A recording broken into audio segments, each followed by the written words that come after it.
हर हर महादेव। ओम नमः शिवाय। ओम नमः शिवाय। कभी विचार कीजिएगा कि यह जीव इस सृष्टि में क्यों आया है। अनादिकाल से हमारा सबका, हमारा आपका सभी का जन्म हो रहा है, मरण होता है, फिर जन्म होता है, फिर मरण होता है, और यह सतत प्रक्रिया चलती ही रहती है।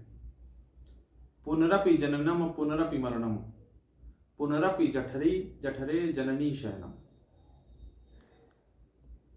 हम बार बार जन्म लेते हैं, बार बार हमारी मृत्यु होती है, बार बार मां के गर्भ में जाते हैं,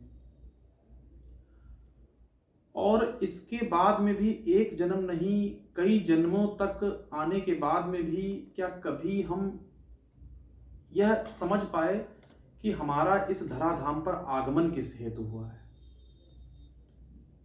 धन प्राप्ति के लिए? प्रश्नवाचक। वैभव प्राप्ति के लिए? प्रश्नवाचक।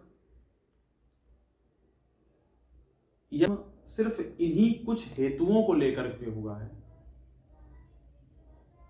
तो जीवन की सफलता अंत रूप तक जब तक पहुंचती है, हम जीवन को इसी में सफल मानने लगते हैं कि ये हमें प्राप्त हो गया, धन, वैभव, कीर्ति, यश।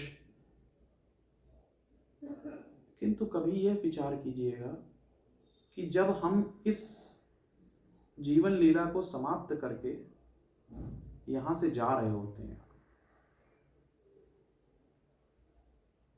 निज धाम, अर्थात जो हमारा पूर्ण धाम है, जहां से हमारी उत्पत्ति हुई, तो उस ईश्वर के सामने जब हम उपस्थित होते हैं तो क्या हमारे अंदर यह विचार नहीं आता है कि हमने कुछ किया या नहीं किया। इसी पूरी क्रियाकलाप को पूर्ण करने के लिए राजा भर्तहरि ने, एक भर्तहरि राजा हुए, उन्होंने शतक, कई सारे शतक लिखे हैं, उसमें से एक वैराग्य शतक है। उस वैराग्य शतक में मनुष्य के जीवन को एक श्लोक में पूर्ण कर रहे हैं, और मैं वहीं से लेकर के चलता हूं। क्या कह रहे हैं? धनानि भूमौ पशवश्च गोष्ठे भार्या गृहद्वारी जनः श्मशाने देहश्चितायाम परलोक मार्गे कर्मानुगो गच्छति जीव एका।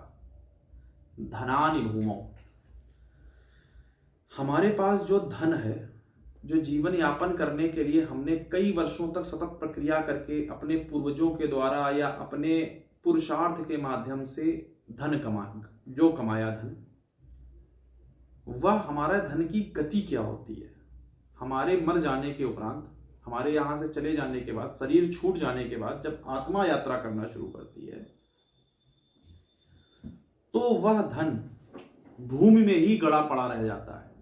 यह उस समय की बात राजा भर्तहरि ने लिखी जब बैंक नहीं हुआ करती होंगी। There was not availability of even a single bank on that time. अब बात आती है कि उस समय जो धनाढ्य व्यक्ति होते थे, वो धन को जमीन में गाड़ करके रखते थे कि चोर चुरा न ले, कोई इस धन की वजह से वैर न पाल ले। तो धन को जमीन में गाड़ करके रखते थे, और उस धन की गति क्या होती थी मरने के बाद? धनानि भूमौ, धन जमीन में गड़ा रह जाता था, मनुष्य चला गया। धनानि भूमौ पशुवश्च गोष्ठे, पशुवश, उस समय जो तत्कालीन समय राजा भर्तहरि का रहा होगा, उस समय यातायात के साधन घोड़े, बैल, खच्चर, हाथी इत्यादि का उपयोग किया जाता था, और दुग्ध के लिए गाय, भैंस, बकरी इत्यादि आदि आदि का उपयोग किया जाता था। ये उस समय भर्तहरि ने लिखा, धनानि भूमौ पशुवश्च गोष्ठे, और जो पशु हैं वो गोष्ठ, अर्थात जो उनका गौशाला है या जो उनके रहने का स्थान है, वहीं पड़े रह जाते हैं। हाथी भी वहीं बना रह जाएगा, जो इतने महंगे महंगे हाथी खरीदे। आज की भाषा में समझें, मर्सिडीज, BMW, ऑडी,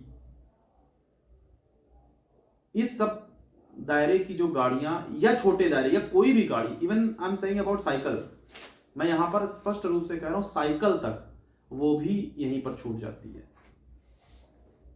धन जो पड़ा था वो जमीन में गड़ा रह गया। आज की दशा में जो बैंक में है वो बैंक में रह जाता है आपके जाने के उपरांत।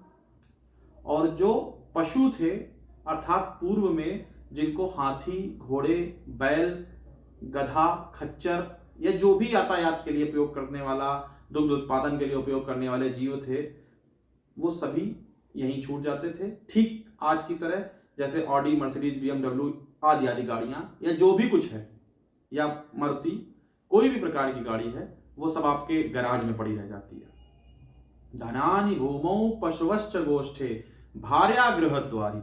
आगे कितनी अच्छी बात लिख रहे हैं। भार्या अर्थात पत्नी, जो आपके विवाह के समय आपसे वचन लेती है कि मैं आपके साथ साथ चलूंगी आदि आदि वचनों का, वह भी भार्या गृहद्वारी, वह केवल घर के दरवाजे तक जाती है, उसके आगे उसकी भी जाने की सीमा नहीं होती है। भार्या गृहद्वारी जनः श्मशाने, और जो आपके साथ अंत में आपकी चिता के दहन के लिए जाते हैं वो सिर्फ श्मशान अर्थात शमशान घाट तक ही जाते हैं, उसके उपरांत वो भी लौट आ रहे हैं। धन पहले छूट गया, पशु जो थे वो तो छूट ही चुके थे, पत्नी भी गृह द्वार घर के दरवाजे तक गई, और जो आपके साथ घाट तक लोग गए वो भी घाट से श्मशान घर से सीधे वापस चले आते हैं। कुछ देर के लिए आपके लिए चर्चा करेंगे, इसके बाद उनको भी कोई मतलब नहीं है। जनः श्मशाने देहश्चितायाम, और यह देह, यह काया जिसको हमने पाला पोसा और इतना बड़ा किया, इस देह का अंत क्या है? यह भी चिता के साथ भस्मीभूत हो जाती है। देहश्चितायाम, अब यहां से यहां का सफर खत्म हो गया। देह के जलने मात्र से देह से जुड़े हुए सारे संबंधों का अंत हो गया। अब यहां से कैसे चलेंगे? देहश्चितायाम परलोक मार्गे, अब जब हम उस लोक की मार्ग पर चलने की प्रक्रिया को शुरू कर रहे हैं, अब यहां से हमारी आत्मा ही हमारे साथ चल रही है।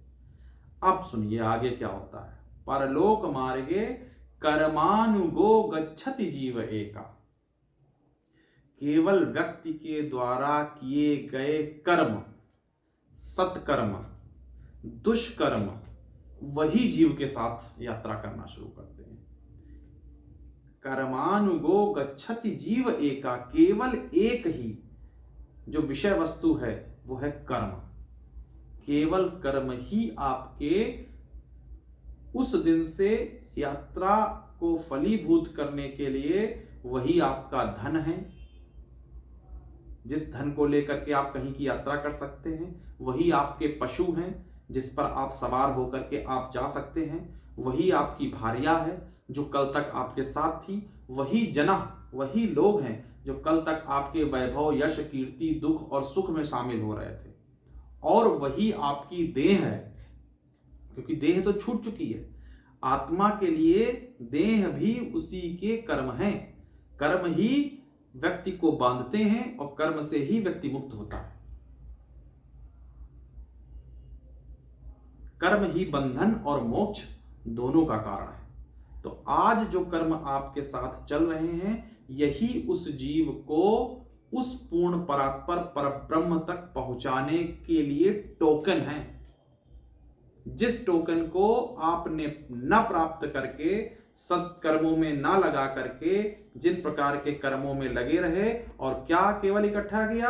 धन जो गड़ा रह गया, पशु जो पड़े रह गए, भार्या जो दरवाजे पर खड़ी रह गई, लोग जो श्मशान तक गए, देह जिसके लिए कितने प्रकार के सुलेपित, कितने प्रकार के उपटनों का, कितने प्रकार के कृत्रिम वस्तुओं का उपयोग किया, वो सब कुछ छूट गए। आज वही चल रहे हैं। तो बस भैया बात इतनी है कि कर्मों को इस प्रकार से सुधार करके चले कि जब यह देह छूटे, पुनरपि जननम पुनरपि मरणम पुनरपि जननी जठरे शयनम, तो जब इस देह को छोड़ करके हम दोबारा जब जन्म लेकर के आए, तो हमारे सत्कर्मों का कैरी फॉरवर्ड, जो पुराना बैकलॉग हो, वो इस तरीके से आए कि यहाँ पर हमें उन कर्मों से मिलने वाले ब्याज या मूलधन को हम सत्कर्मों के रूप में लेकर के आए, तो जिससे यहां से आगे की यात्रा और पुनरपि पुनः वहां से आने की यात्रा सफल और मंगलमय हो सके। ईश्वर को अपने हृदय में विराजित करके सत्कर्मों में स्वयं को लगा करके, अब विषय आ जाएगा सत्कर्म क्या है, यह अलग श्रेणी में चला जाएगा। सत्कर्म क्या है, सत्कर्म की अगर व्याख्या करेंगे तो सत्कर्म क्या है उसका अलग श्रेणी में चल जाएगा। और अगर आप लोगों को आवश्यकता हो तो आप हमसे पूछिएगा सत्कर्म क्या है, तो इस पर हम आगे से कुछ और बता देंगे कि सत्कर्म क्या करें क्या ना करें, डूज एंड डोंट, क्या करना सत्कर्म है और क्या नहीं करना सत्कर्म है। दो प्रकार के सत्कर्म है। तो सत्कर्मों को करते रहना, ईश्वर में मन लगाकर रखना, पुरुषार्थ का यही प्रयोग है और इसी से व्यक्ति का जीवन सफल है। इसी के साथ आप सभी को नमस्कार। हर हर महादेव, हर हर महादेव। ओम नमः पार्वती पतये, हर हर महादेव, हर हर महादेव।